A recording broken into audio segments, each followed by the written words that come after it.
여러분 안녕하십니까? JTB 뉴스입니다. 환경부가 발암물질 등 지정 폐기물이 불법 매립된 익산 낭산면의 한 폐석산을 직접 복구하기로 했습니다. 처리해야 할 불법 폐기물만 100만 톤가량인데요. 수천억 원이 드는 복구 비용은 폐석산 업체와 배출업자에게 청구할 계획입니다. 첫 소식 김진형 기자입니다. 지난 2016년 한 환경업체가 지정 폐기물로 불법 복구하다 적발된 익산 낭산면의 한 폐석산입니다. 1급 발암물질인 비소 등 지정 폐기물이 100만 톤가량 묻혀 있는 것으로 추정됩니다. 환경부는 환경오염 원인 제공자인 환경업체와 폐기물 배출업체에 지난해 8월까지 불법 폐기물을 치우라고 명령했습니다. 복구 기간이 오는 8월로 1년 더 연장됐지만 복구는 시작도 않고 있습니다. 사실상 오는 8월까지 복구가 어려운 상황입니다. 환경부와 전라북도, 익산시는 폐석산에 묻힌 폐기물 처리와 관련해 행정 대집행으로 가닥을 잡고 있습니다. 환경업체와 배출업체가 약속 기간까지 복구하지 못하면 행정 대집행을 통해 폐기물을 직접 처리하기로 했습니다. 또 환경업체와 배출업체에 대해서는 고발 조치할 방침입니다. 행정 대집행은 계획 수립 등을 거쳐 내년 2월쯤 들어갈 것으로 보입니다. 2,900억 원가량 소요되는 복구 비용은 환경업체와 배출업체에 청구할 방침입니다. 정부와 전라북도 시가 예산을 사전에 확보를 한 후에 대집행 수행 후 그 비용을 갖다가 복구 비용에 대해서 배출업체에 대해서 추징을 환수할 계획에 있습니다. 폐석산 불법 매립이 적발된 지 3년 만에 복구 작업이 세금으로 우선 진행되게 됐습니다. JTB 뉴스 김진영입니다. 건조한 날씨에 바람마저 강하게 불면서 4건의 산불이 잇따라 발생했습니다. 이번 주에 비 소식이 있긴 하지만 당분간 각별한 주의가 필요합니다. 나금동 기자입니다. 산등성이가 새까맣게 잿더미로 변했습니다. 끊임없이 솟아오르는 희뿌연 연기가 온통 주변을 뒤덮습니다.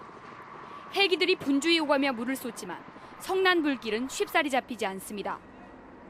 완주군 봉동읍의 한 야산에서 불이 난 건 어제 오후 3시쯤. 태우다가 이렇게 산불이 번진 거라고. 작물 심기 위해서 거기에 이제 잡풀 같은 거 있는 거 태우는 거지.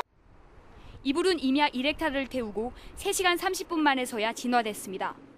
그 바람이 많이 불고 건조하기 때문에 불이 발생하면은 화재가 많이 이제 번져서 피해가 늘어나게 됩니다. 익산시 용안면 생태공원에서도 오후 3시쯤 불이 나 갈대밭 142헥타르를 태우고 3시간 만에 꺼졌습니다.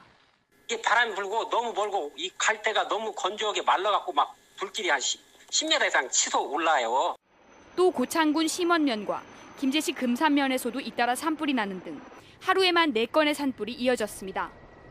연일 건조한 날씨가 이어지면서 산불 예방에 각별한 주의가 필요합니다. JTB 뉴스 나금동입니다. 올해는 전라도라는 지명이 생긴 지 1000년이 되는 뜻깊은 해입니다. 전북에서는 전라도 1000년을 기념하기 위해 다양한 사업을 추진하고 있는데요.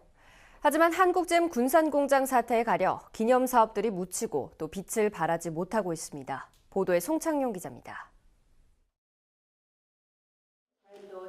전라도 천년의 발자취를 기록하기 위한 천년사 편찬 작업이 시작됐습니다. 전북과 광주, 전남 등 3개 시도에서 5명씩 참여하는 편찬위원회가 구성됐습니다.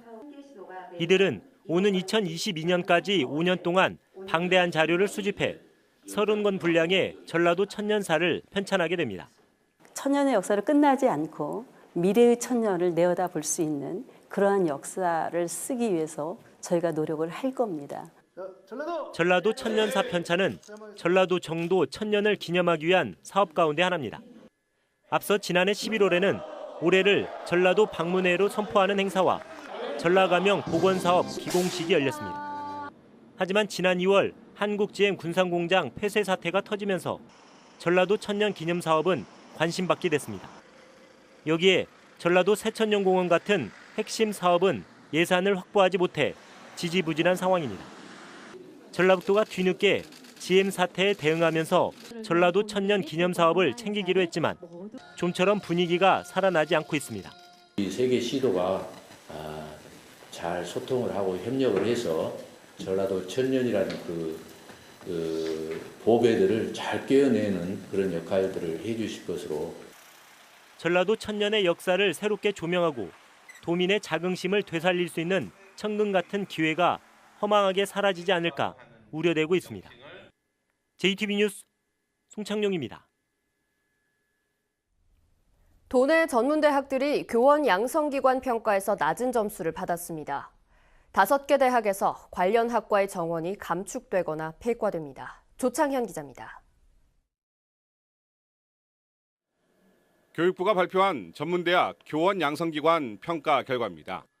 전국 전문대 유아교육과 평가에서 도내 2개 대학이 C등급을 받았습니다.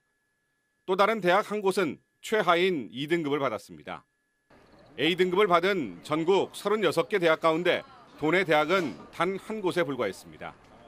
보건교사를 양성하는 간호학과의 평가도 비슷합니다. C등급에 2개 대학이 포함됐고 A등급은 한 곳도 없습니다. 준비는 뭐 어떤 대학이든지 다 하죠. 학과에 사활이 걸린 문제니까. 저희도 한다고 한 건데 그 심사하시는 분들이 그렇게 점수를 주셨기 때문에.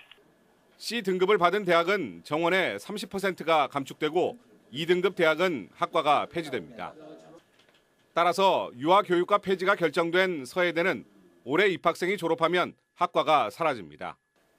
교육부는 우수 교원을 양성하기 위해서 지난 1998년부터 5년 주기로 교원 양성기관 평가를 실시해 부실학과의 정원 감축을 유도하고 있습니다.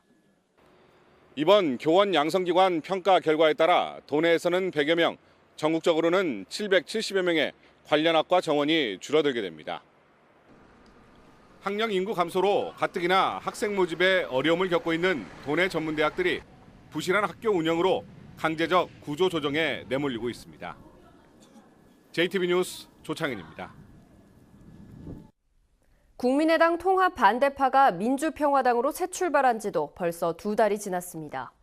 전북에서만큼은 여당인 민주당과 맞대결 구도를 만들겠다는 포부지만 지방선거를 앞두고 지지율이 계속 추락해 위기감이 커지고 있습니다. 이승환 기자의 보도입니다. 평화당이 출범했던 2월에만 해도 분위기는 그리 나쁘지 않았습니다. 유력 정치인들이 대거 참여했고 정당 간의 경쟁이 지역 발전에 더 도움이 될 수 있다는 안팎의 기대감 때문이었습니다. 하지만 한국갤럽 조사 결과 2월 말 전라권에서 4에서 5%대를 기록했던 지지율은 계속 하락하면서 1에서 2% 수준까지 떨어져 텃밭인 호남에서도 좀처럼 반등하지 못하고 있습니다. 이명박 전 대통령의 구속과 남북 화해 무드 같은 대형 현안에 떠밀려서 당의 입지가 축소됐기 때문이라는 게 자체 분석입니다. 여기와 맞서고 있는 자유한국당과 여야는 1대1 구도가 되기 때문에 동반 상승이 되고 있는데요.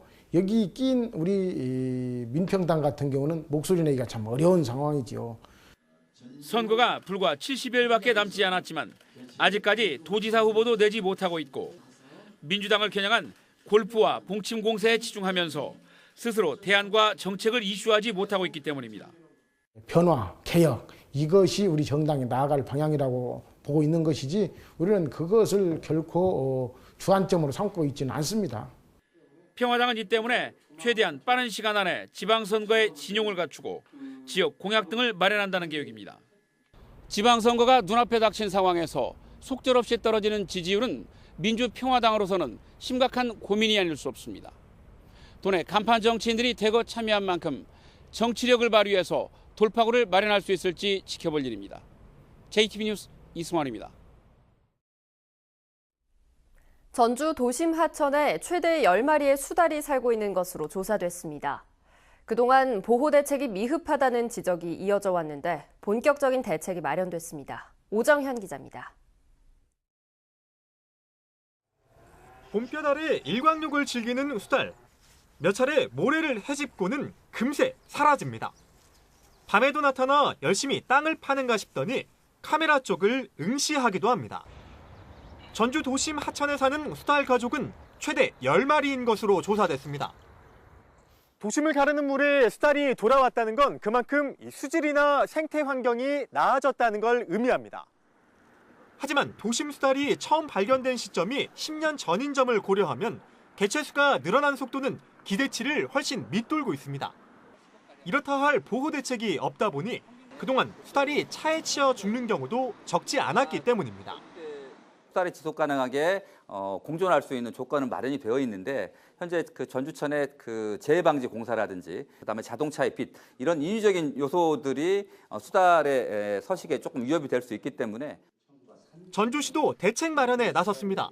수달이 안전하게 도로를 건너도록 생태 통로를 만들고 출현이 잦은 곳엔 안내판도 세운다는 계획입니다. 보호구역을 지정하는 것도 검토하기로 했습니다.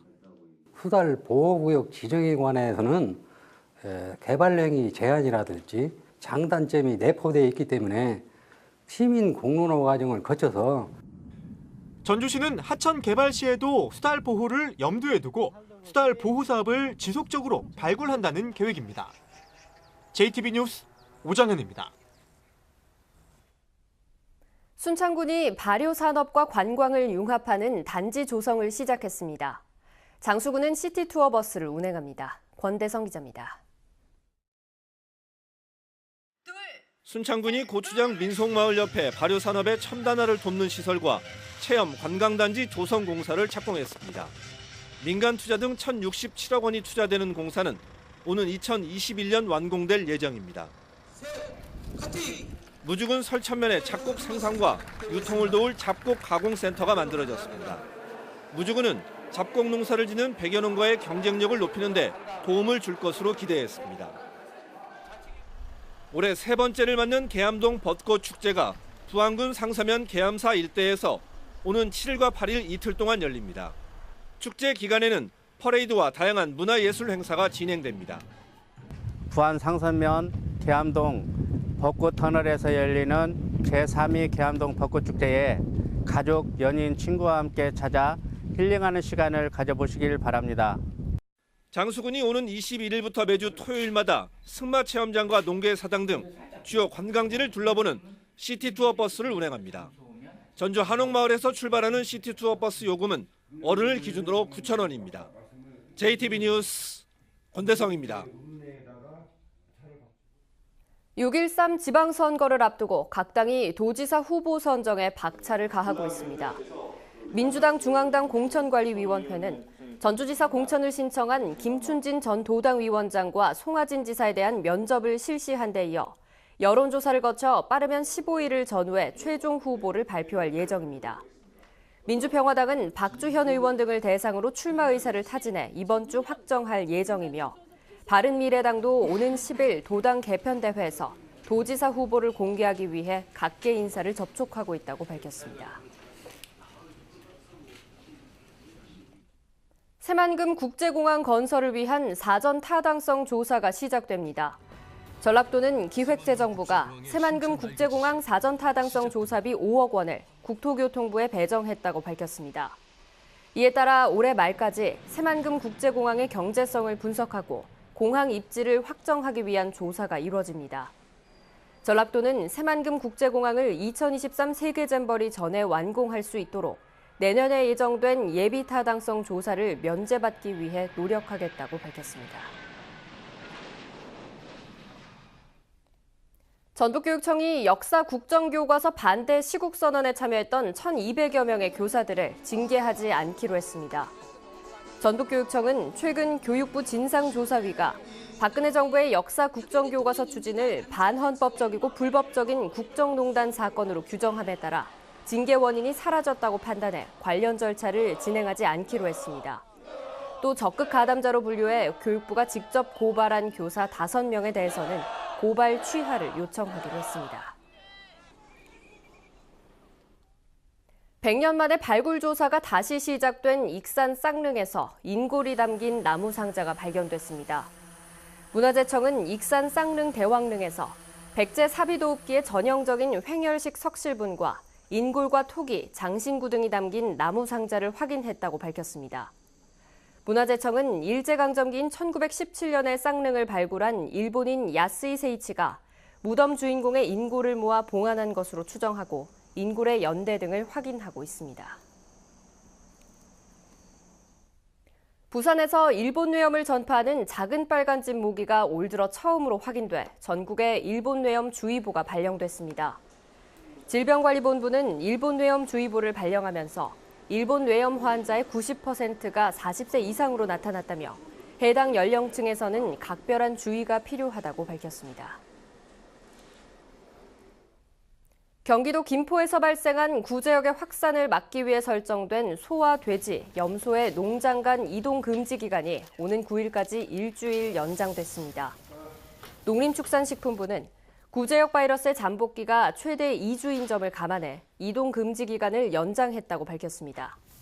다만 농장주가 시군에 가축 이동을 요청하고 가축방역관이 검사한 뒤 이상이 없을 때는 도내 농장 간 이동이 가능합니다. 익산경찰서는 아내의 친구를 흉기로 찌른 혐의로 52살 김모 씨를 붙잡아 조사하고 있습니다. 김 씨는 어제 오후 6시 20분쯤 익산시 영등동 자신의 집에 들른 43살 손모 씨와 말다툼을 벌이다 흉기로 손 씨의 배를 한 차례 찌른 혐의를 받고 있습니다. 오늘은 대체로 맑은 가운데 건조한 날씨를 보이겠습니다. 낮 기온은 22도에서 25도까지 오르겠습니다. 미세먼지 농도는 보통 수준이 예상됩니다. 내일은 하루 종일 비가 내리겠습니다. 예상되는 비의 양은 5에서 20mm입니다. 비는 내일 밤 잠시 그쳤다가 모레부터 금요일 오전 사이에 더 내리겠습니다. 비로 인해 기온이 떨어지면서 내일과 모레 낮 기온은 15도 안팎에 그치고 바람도 강해 체감 온도는 더 낮겠습니다.